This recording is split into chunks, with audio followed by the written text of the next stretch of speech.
আসসালামু আলাইকুম। আশা করি আপনারা সকলেই ভালো আছেন। আজকে আপনাদের সামনে উপস্থাপন করব বান্দরবানের অন্যতম জনপ্রিয় একটি পর্যটন স্পট দেবতাখুম। এই দেবতাখুম কিভাবে যাবেন, কোথায় খাওয়া-দাওয়া করতে হবে, কোথায় থাকবেন এবং কিছু সতর্কতামূলক তথ্য আপনাদের সাথে শেয়ার করব। তো চলুন ভিডিওটি শুরু করি। আমরা সবার প্রথমে রংপুর থেকে যাত্রা শুরু করেছিলাম বান্দরবানের উদ্দেশ্যে। রংপুর থেকে বান্দরবান শুধুমাত্র একটি বাস পরিবহনই যায়, সেটি হচ্ছে শ্যামলী পরিবহন আমার জানা মতে। এর বাইরেও থাকতে পারে। তো আমরা শ্যামলী পরিবহনে সরাসরি রংপুর থেকে যাত্রা শুরু করে বান্দরবানে গিয়ে পৌঁছেছিলাম এবং সেখানে হোটেল হিল ভিউয়ে আমরা রাত অবস্থান করেছিলাম। পরবর্তীতে আমরা বান্দরবান শহর থেকে দেবতাখুমের উদ্দেশ্যে যাত্রা শুরু করি। বান্দরবান থেকে বাসে করে প্রথমে আমাদেরকে আসতে হয় রোয়াংছড়িতে, তারপর সিএনজি নিয়ে কচ্ছপতলি যেতে হয়। বলে রাখা ভালো, বান্দরবান শহর থেকে রোয়াংছড়ির দূরত্ব 18 কিলোমিটার এবং রোয়াংছড়ি থেকে কচ্ছপতলির দূরত্ব 7 কিলোমিটার।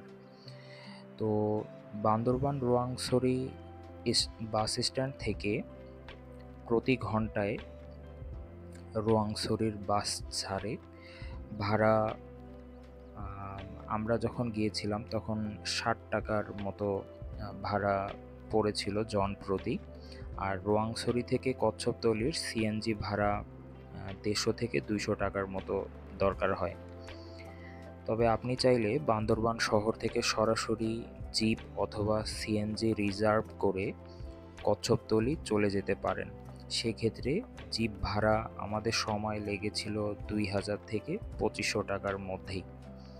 এক জিপে 12 থেকে 13 জন বসা যায়। রোয়াংছড়ি থানা ও কচ্ছপতলি আর্মি ক্যাম্প থেকে দেবতাখুম যাওয়ার অনুমতি নিতে হয়। অনুমতি নিতে জাতীয় পরিচয়পত্রের ফটোকপি জমা দিতে হয়।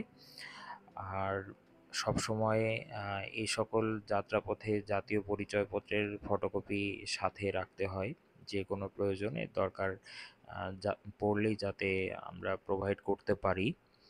আর অনুমতি ফর্মের জন্য খরচ হয় 50 টাকা।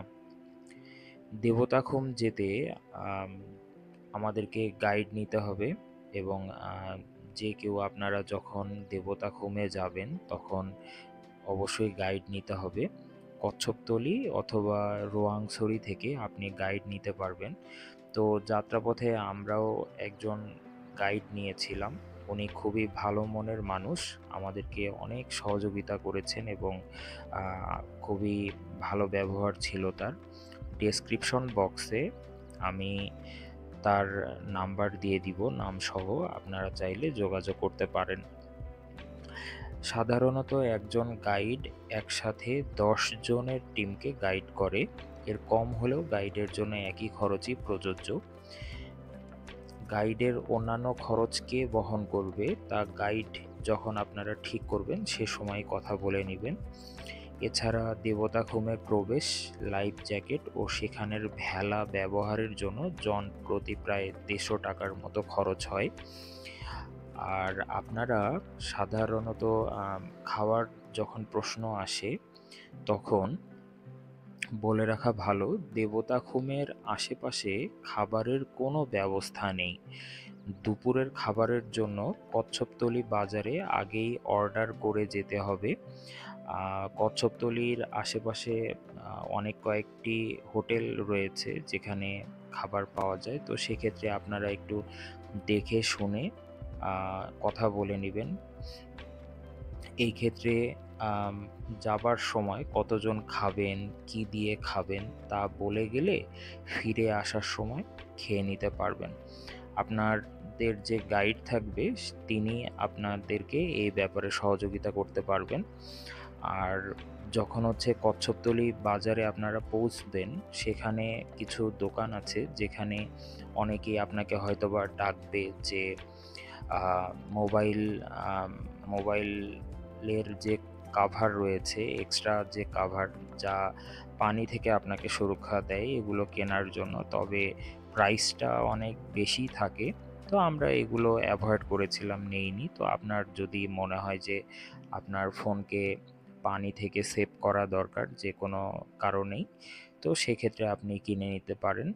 এগুলো ১০০ থেকে ২০০ টাকা এর মধ্যে হয়ে থাকে। আর যখন আপনারা ট্রেক শুরু করবেন, তো সে সময় আপনারা কিছু শুকনো খাবার সাথে নিয়ে যেতে পারেন। সেক্ষেত্রে যে কোনো ক্লান্তিকর পরিস্থিতিতে সেই শুকনো খাবারগুলো আপনার দেহে শক্তি যোগাবে। আচ্ছা, এখন আসি আরেকটি প্রশ্নে, যে কোথায় থাকবেন। তো সকালে বান্দরবান থেকে দেবতাখুমের উদ্দেশ্যে রওনা দিলে আপনারা কিন্তু সন্ধ্যার মধ্যেই আবার বান্দরবান শহরে এসে পৌঁছাতে পারবেন। এ কারণে দেবতাখুমে থাকার যেমন কোনো ধরনের ব্যবস্থাও নেই, ঠিক তেমনি আপনাদেরকে কিন্তু কচ্ছপতলী বা রোয়াংছড়িতে থাকতে হচ্ছে না। আপনারা বান্দরবান শহর থেকে দিনে এসেই দিনে আবার ফেরত যেতে পারবেন দেবতাখুম দেখে। বান্দরবান শহরে বিভিন্ন ধরনের বিভিন্ন মানের হোটেল রয়েছে, যেমন hotel hill view, hotel plaza Bandarban, hotel Hilton, hotel night heaven. বিভিন্ন হোটেলের বিভিন্ন রুমের মান ভেদে প্রতি রাতের জন্য খরচ আপনাকে গুনতে হবে ১,০০০ থেকে ৬,০০০ টাকা পর্যন্ত। পিক সিজনে, ছুটির দিনে যখন যাওয়া হয়, সেক্ষেত্রে আগে থেকে আপনি যদি হোটেল বা রিসর্ট বুকিং করে রাখেন, তাহলে আপনি বাড়তি সুবিধা পাবেন। সেক্ষেত্রে আপনাকে হ্যাসেল ফ্রি একটা ট্যুরিং এক্সপেরিয়েন্স আপনি পাবেন।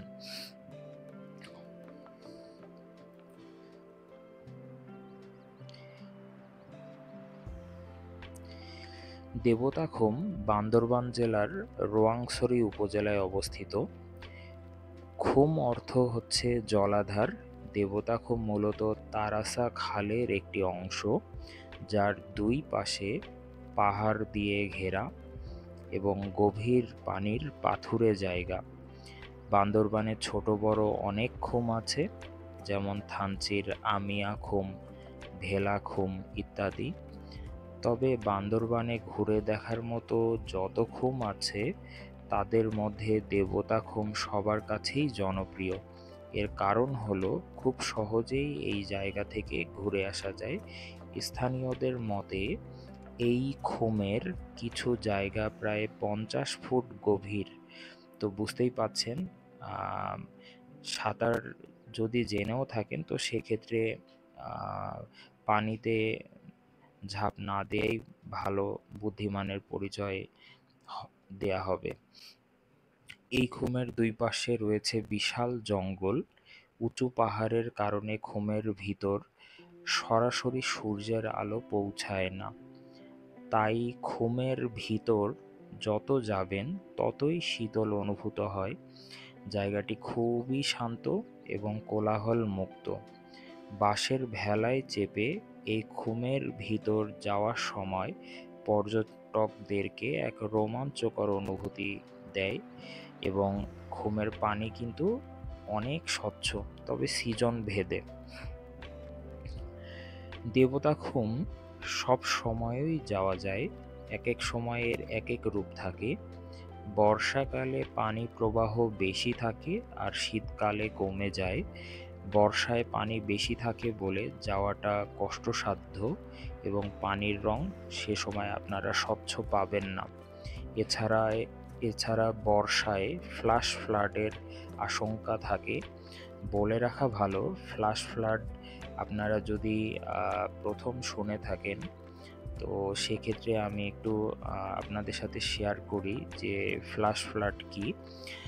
আসলে দেবতাখুমের বাংলাদেশ যে অংশ রয়েছে, সে অংশটা ঢালু অংশ। তার মানে এর যে উঁচু অংশটা রয়েছে সেই অংশের পাহাড়ি যে অঞ্চল রয়েছে সেই অংশে যখন অনেক বৃষ্টিপাত হয় এবং সেই বৃষ্টি কিন্তু আমাদের বান্দরবান অংশে হচ্ছে না বিধায় আমরা কিন্তু বুঝতে পারছি না যে কতটা ক্ষতি আমাদের সামনে অপেক্ষমান। তো সেক্ষেত্রে যখন আমরা বান্দরবানের রৌদ্রোজ্জ্বল দিন দেখব অথবা দেবতাখুমেই দেখব যে অনেক রোদ গরম লাগছে, কিন্তু এর অপোজিটেই যে উঁচু অংশে পাহাড়ি যে বৃষ্টিপাত হলো হঠাৎ করেই তখন পানির উচ্চতা মুহূর্তের মধ্যেই অনেক বেড়ে যায় এবং মারাত্মক বন্যা দেখা দিবে সে সময়। একেই বলছে ফ্ল্যাশ ফ্লাড।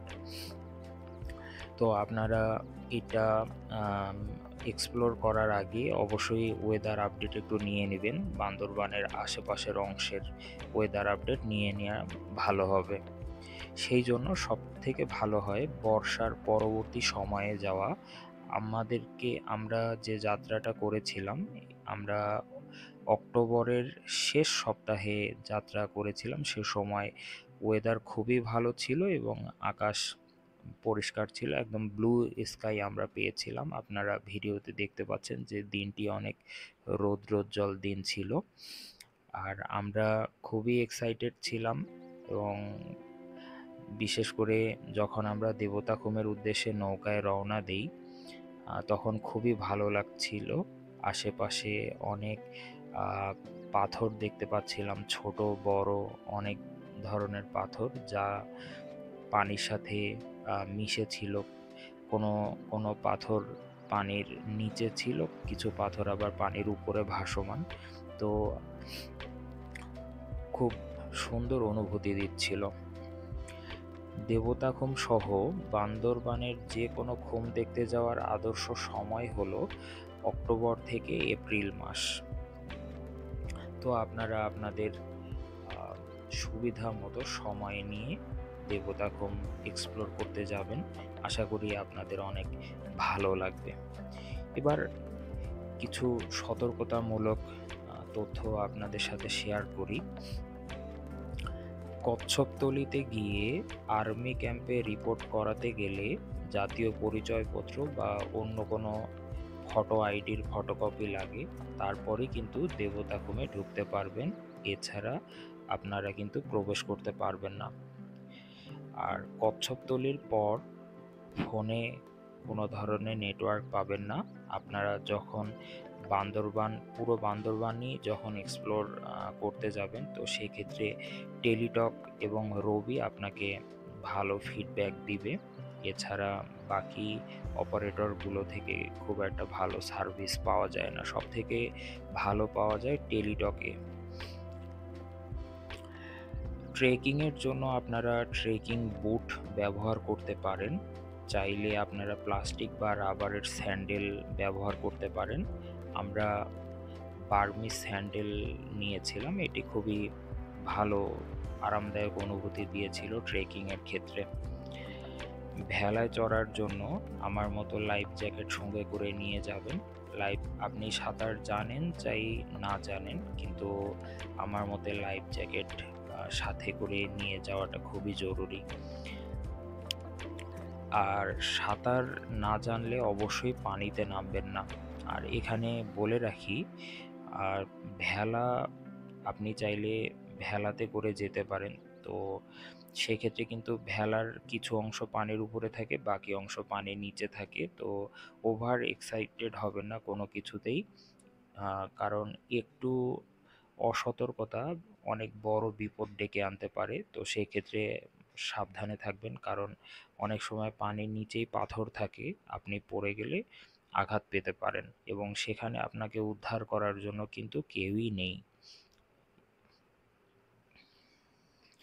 পানির নিচে বিশাল বিশাল পাথর থাকে, সাবধানে থাকবেন। দেবতাখুম বা শিলবান্ধা পাড়ায় ক্যাম্পিং কিন্তু আপনারা করতে পারবেন না। তো আশা করি আপনাদের ভিডিওটি ভালো লাগবে। আপনারা দেখতে থাকুন আর লাইক এবং সাপোর্ট করতে ভুলবেন না। আসসালামু আলাইকুম।